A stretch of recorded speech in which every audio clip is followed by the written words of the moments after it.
जन स्वराज के इस कार्यालय में इस प्रेस कॉन्फ्रेंस में आप सबका अभिनंदन है, स्वागत है, इस्तकबाल है।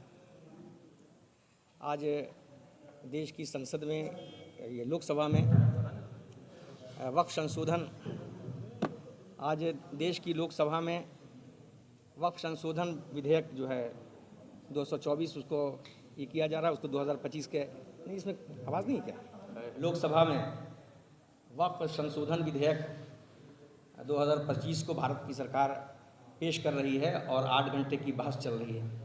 और बहस के बाद उसमें जो सदन का निर्णय होगा वो आप सबके सामने होगा।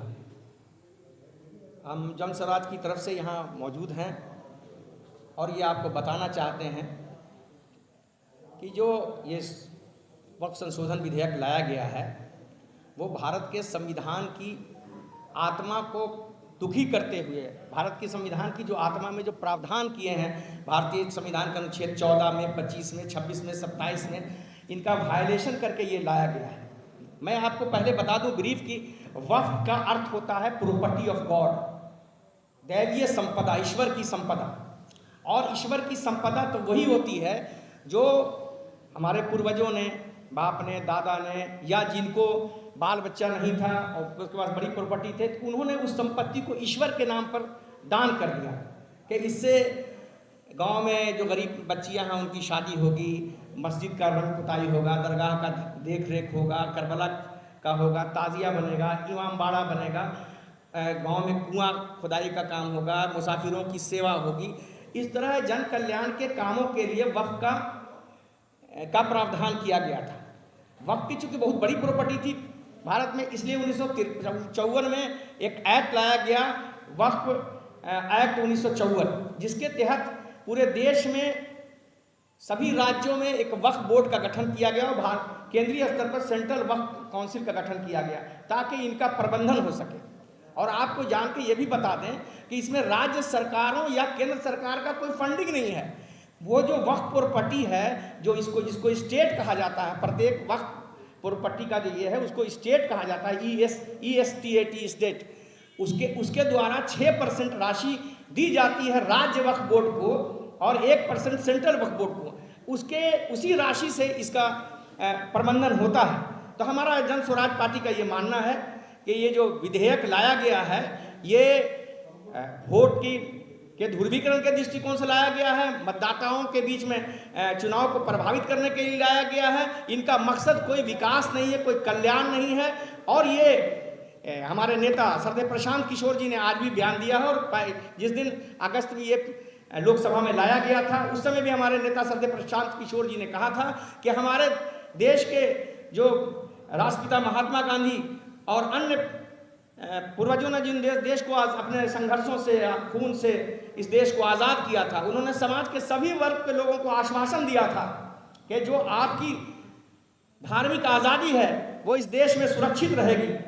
तो हमारे नेता का ये कहना है कि जो आश्वासन हमारे पूर्वजों ने दिया है, चाहे वो राष्ट्रपिता महात्मा गांधी हो, सरदार वल्लभ भाई पटेल हो, पंडित जवाहरलाल नेहरू हो, इन लोगों ने जो आश्वासन दिया है उस आश्वासन के अनुसार भारतीय मुस्लिम समुदाय को भी उनकी जो वक्फ प्रॉपर्टी है, क्योंकि आपका तो कोई योगदान नहीं है, सरकार का तो इस प्रॉपर्टी में कोई योगदान नहीं है, ये प्योर प्रॉपर्टी जो है मुस्लिम समुदाय के पूर्वजों के द्वारा दान की गई संपत्ति है। और इसमें आप लोग पत्रकार मित्रों को मैं बता दूं कि इसमें सबसे ज़्यादा जो प्रॉपर्टी है वहाँ जहाँ मुर्दे दफनाए जाते हैं वो कब्रिस्तान की प्रॉपर्टी है, सबसे ज़्यादा कब्रिस्तान की प्रॉपर्टी है। जहाँ ताजिया लगाया था इमाम बाड़ा की है, करबला की है, इस तरह की प्रॉपर्टी है, मस्जिद की प्रॉपर्टी है, कमर्शियल प्रॉपर्टी बहुत कम है।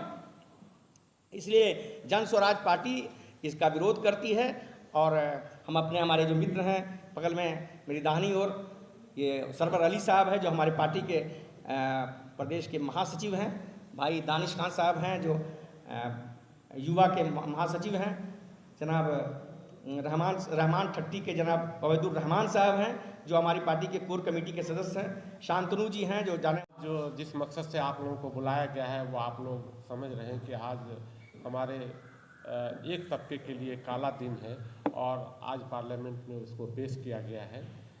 मुझे ऐसा लगता है कि आप याद कीजिए 2014 से जब से मोदी सरकार आए हैं, वो सब दिन किसी न किसी विवाद में एक तबका को रखना चाहते हैं और रख कर ये अपना राजनीतिक उल्लू सेकना चाहते हैं, और वो काम उन्होंने किया। आप याद कीजिए, उन्होंने CA NRC लाया, 3 तलाक लाया, अब इन्होंने वक्फ को लाया है। ये बिल्कुल ही एक तरीके से एक तबके को इन्होंने बिल्कुल दरकिनार कर दिया है, और ये दरकिनार करके ये चाहते हैं कि अपनी राजनीति करते रहें, जो बिल्कुल देश के भाईचारा को ख़त्म करना चाहते हैं। मैं सिर्फ ये कहना चाहता हूँ कि हमारे जन स्वराज की जो सूत्रधार हैं आदरणीय प्रशांत किशोर जी, शुरू से ही जब इस बिल को लाने की बात चल रही थी तभी से वो विरोध कर रहे थे कि साहब इस तरह का जो चीज़ है, एक धार्मिक लोगों पे खासकर जो टारगेट बनाया जा रहा है वो बिल्कुल गलत है। और आज भी जिस मकसद से हम लोग यहाँ पे बैठे हैं वो ये है कि आदरणीय प्रशांत किशोर जी, जन स्वराज पार्टी इसका विरोध करती है, और इसके लिए हम लोग जितना भी संभव हो सकता है हम लोग विरोध करेंगे। मैं ये जानना चाहता हूँ, मैं भाजपा के लोगों से कहना चाहता हूँ कि साहब 18% इस देश में मुसलमानों की आबादी है। 2017 से एक भी कैबिनेट में मुसलमान प्रतिनिधित्व करने वाला नहीं है। ऐसा क्यों? आप क्या चाहते हैं? आप एक तरफ देश को आगे ले जाना चाहते हैं, आप सबका साथ, सबका विश्वास जीतना चाहते हैं, लेकिन एक धारा को, एक पहिए को आप अलग करके राजनीति करना चाहते हैं। ये बिल्कुल गलत है। एक बात, वक्फ का जो बिल आया है, मैं जानना चाहता हूँ भाजपा सरकार से, भाजपा सरकार के जो समर्थित लोग हैं, मैं उनसे जानना चाहता हूँ कि साहब अभी वक्फ का तकरीबन 60,000 प्रॉपर्टी ऐसी है जो बिल्कुल अनरजिस्टर्ड है। 100 साल 150 साल पहले वो ज़मीन को वक्फ किया गया, अल्लाह के नाम किया गया, और उसमें कहीं मस्जिद बनी है, कहीं कब्रिस्तान बनी है, कहीं कुछ भी बना हुआ है। क्या आपने उसको बाहर निकालने का काम किया? कल को आप ये कहेंगे कि साहब वो अनरजिस्टर्ड है इसलिए आप कब्रिस्तान हटाइए, मस्जिद हटाइए, ये विवाद में आप विवाद करना चाहेंगे। एक बात। दूसरी बात है, क्या आप कहते हैं कि भाई 2 नॉन मुस्लिम भी उसमें रहेंगे? मैं ये जानना चाहता हूँ, क्या आप, बहुत अच्छी बात है कि 2 नॉन मुस्लिम हैं, मेरा डिमांड है भाजपा के लोगों से और लोगों से कि साहब आप ठीक है, आए वक्त पे 2 लोग, कोई दिक्कत नहीं है। आप हिंदू जो मंदिर के ट्रस्ट हैं, जितनी जगह मंदिर हैं, उस ट्रस्ट में भी मुसलमान को रखा जाए, तभी तो भाईचारा बना रहेगा। आप वो काम कीजिए, हम लोग को कई